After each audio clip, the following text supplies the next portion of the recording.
Voici donc le film de l'espace, science-fiction pas trop, mais dans l'espace, mexicain, avec Gravity d'Alfonso Cuarón, qui nous avait déjà quand même donné Le Prisonnier d'Azkaban, à mon avis le meilleur Harry Potter, et Les Fils de l'Homme, superbe, qui est quand même un film majeur, et qui nous livre là une épopée spatiale vraiment à couper le souffle. On vous met un petit extrait, vous allez voir, et on en parle tout de suite. Steady. Aim. Fire. Break! Break! You have to break! The can's empty. We're gonna hit hard. Grab a hold of anything you can.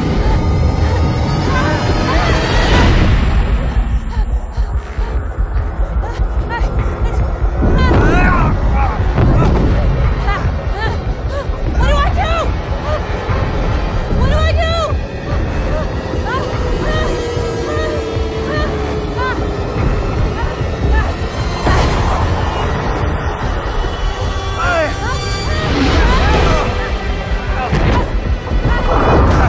The tether broke. I'm detached. I'm detached. Grab a hold. Grab anything.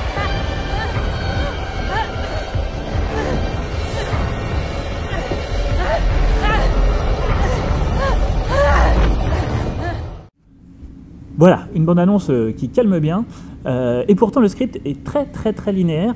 C'est deux astronautes perdus dans l'espace qui essayent de retourner sur Terre, tout simplement.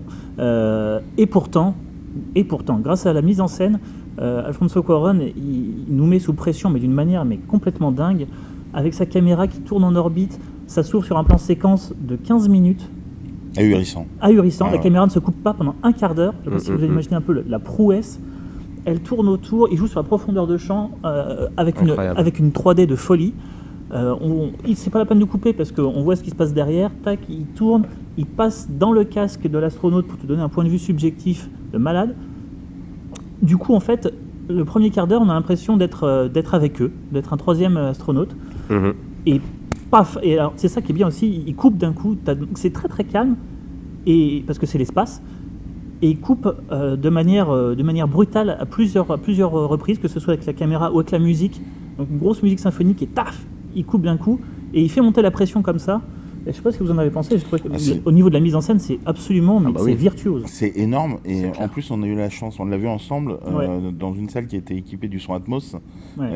Et c'est une expérience immersive mais complètement délirante. Le son Atmos, quand même pour tout le monde, ça veut dire juste il y a plein d'enceintes partout. Au plafond aussi. Ça hurle, mais ça met dans l'ambiance. Il y a un travail sur le son de toute façon de base puisque on entend de silence. Voilà, le tagline du film, c'est dans l'espace on n'entend rien. Et effectivement, il se passe énormément de choses. Il y a des trucs qui sautent dans tous les sens et le travail sur le son, sur la musique même ensuite est vachement important. Les respirations, les choses comme ça. Un gros travail. Les effets spéciaux ont été construits pour le film, ils ont été développés. Ils ont mis 2 ans et demi à les faire. Ils ont développé la technologie pour... non, c'est sûr. Je crois qu'on peut, sans exagérer, alors ça peut paraître énorme comme ça à dire survendre le film, mais c'est de la trempe de Star Wars en 77 ou de Avatar, bon même si le scénario est un peu faiblard, en 2000. Visuellement, il y aura un avant et après. C'est sûr. C'est un film qui fera date. C'est sûr. Au niveau de rien que de la technologie qu'ils ont inventé pour ça, mais c'est complètement fou. Du coup, le résultat qu'on a, c'est du jamais vu, quoi. C'est sûr. Ce qui est très bien aussi, c'est que Cuarón, à la fois, est complètement virtuose dans sa mise en scène et nous offre un film qui dure 1h30, ce qui est pile poil la durée de. Il y a une histoire très simple, comme tu disais, très linéaire. Mais alors, qu'est-ce qu'il met autour ? Oui, mais en fait, il filme de manière absolument virtuose. Une histoire très simple, mais au fond, pas si simple que ça, parce qu'il parle de tout. Il fait une métaphore sur le cycle de la vie, donc il y a tout, il y a la naissance, la vie, la mort, pourquoi se raccrocher à la vie, par instinct ou pas. Il y a du 2001 un peu parfois. Mais moi je trouve que, et contrairement à 2001 qui est quand même très long, et qui est beaucoup plus contemplatif, là il y a de l'action. Des fois est honnêtement un peu ennuyeux. Enfin, on peut le trouver on peut le trouver ennuyeux, bien sûr.